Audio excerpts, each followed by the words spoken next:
we've been living in for far too long in an era where we wanted to believe the world to be something where actually the world had changed and wasn't like that. And it is the inconvenient truth in many ways.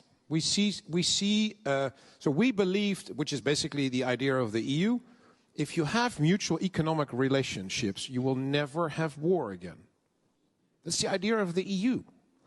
And so we cannot, or at least could not, and we should by now, but we could not believe that if you have an economic relationship with Russia, where they sell a lot of gas and oil to us, and we made ourselves far too dependent on them, by the way,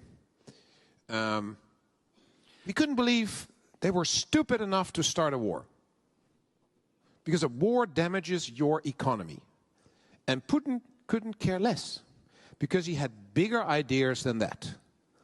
Now, the same problem we had with the Russians for 20 years, when people said, no, we can't be too unnice to them because of the gas and the oil. We can't. We are doing exactly the same now with China.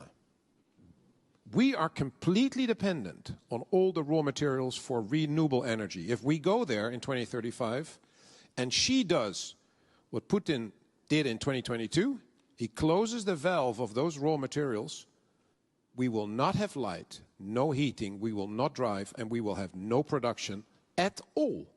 So we have to stop being naive.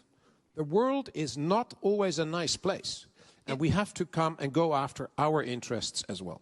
But do you see that happening now? I mean, we seem to have been disabused now of the notion that history ended in 1990, right? The penny has finally dropped, right?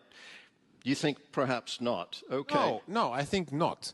For Putin, yes. For Xi, no. Okay. Honestly. Okay. And I'm not against China, don't get me wrong, but we are completely dependent in ways that is unacceptable.